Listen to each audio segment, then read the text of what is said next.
किसका है ये तुमको इंतजार, मैं हूं ना। दोस्तों, काफी टाइम से डीएम्स आ रहे थे और ये प्लान बनाना भी बहुत जरूरी था, बिकॉज अब हमारा बाउंस बैक स्ट्रेटेजी शुरू हुआ। अब सर हम भूल गए हैं जो रिजल्ट आया, हम भूल गए हैं, अब हमें आगे बढ़ना है। तो जैसा मैंने आपको प्रॉमिस किया था, मैं आपके साथ हमेशा रहूंगा।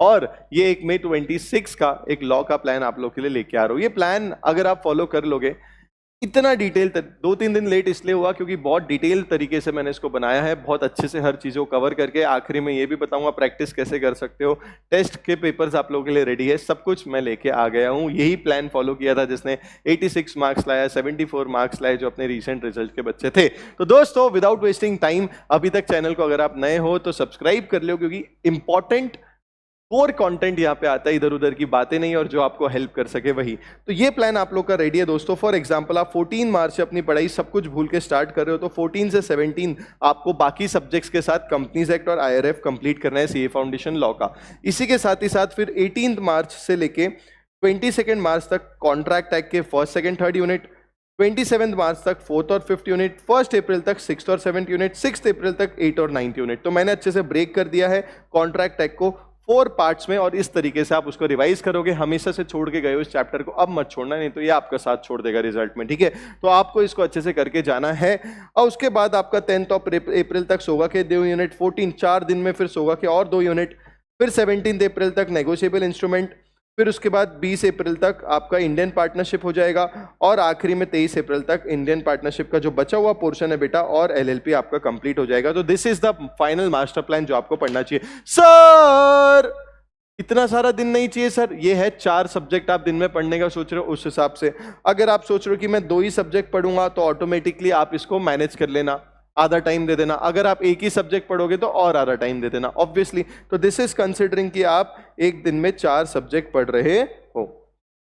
क्लियर है जी? दिस इज कंसिडरिंग कि आप एक दिन में क्या कर रहे हो, 4 सब्जेक्ट पढ़ रहे हो। मैं वही कह रहा हूं, अगर 2 सब्जेक्ट पढ़ते हो तो इसको फिर हाफ टाइम दे दे ना, हाफ टाइम दे देना, अकॉर्डिंगली आपकी सब्जेक्ट पूरी मैनेज हो जाएगी। सर ये तो हो गया, एक ही रिवीजन कराओगे क्या? ऐसे कैसे यार, ये एक पार्ट ऑफ रिवीजन होगा बेटा।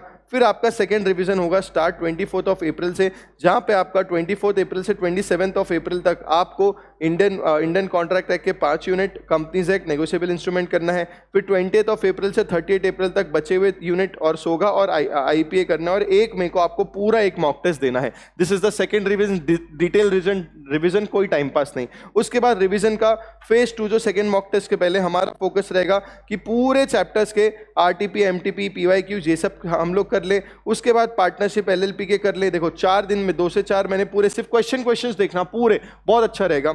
उसके बाद 5th और 7th मई में आपका एलएलपी हो जाए, और उस तरीके से आपका 8 मई को सेकंड टेस्ट होगा। तो ये फुल मॉक टेस्ट आपको दोगे, क्लियर है। अब बीच दौरान में आपको लगेगा तो आप 25% सिलेबस दो, 50% सिलेबस, 75% और 100 तो मैंने आपको मैप में डाल के दे दिया।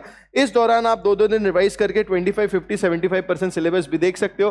भाई ने आप लोगों के लिए यहाँ पे पूरे प्रैक्टिस पेपर्स रेडी करके रखे हुए हैं, तो आप इसको स्कैन करोगे, 25%, 50%, 75%, 100% पूरे टेस्ट का आपको यहाँ पे डिटेल मिल जाएगा। इस तरीके से आप बढ़ सकते हो स्कैन करके आपको बस। इसके अलावा आपको कुछ नहीं करना है, कोई इधर उधर के प्लान नहीं, कोई डे वाइज प्लान नहीं। इस तरीके से आपको डे वाइज प्लान ब्रेक करना है कि भैया सर 14 से 17 तक कंपनीज एक्ट 2 दिन कर दिया, 1 दिन आईआरएफ, तो उस तरीके से आपको प्लान करना है। अभी भी मैं कह रहा हूं 4 सब्जेक्ट को समझते हुए रखा है, बट अगर आप दिन में 2 सब्जेक्ट पढ़ते हो तो जितने भी दिन अलॉट किए उसको आधा कर देना। डे वाइज मैंने आपको प्लान बना के दिया है दोस्तों।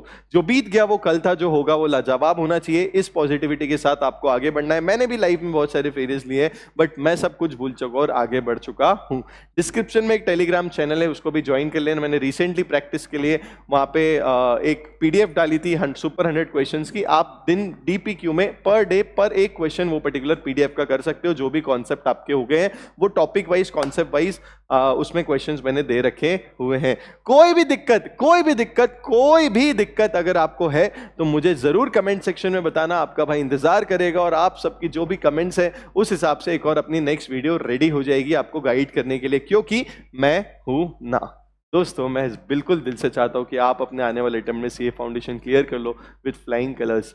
आप पास हो जाओगे ना, आपकी खुशी तो है, आपके पेरेंट्स की खुशी, उसके बाद मेरे को सबसे ज्यादा खुशी होगी। तो बिल्कुल प्रॉमिस करो सर कि मैं आने वाले अटेम्प्ट में सीए फाउंडेशन क्लियर करने वाला हूं। I am clearing my next attempt of CA foundation. Comment section में सबको बताना है।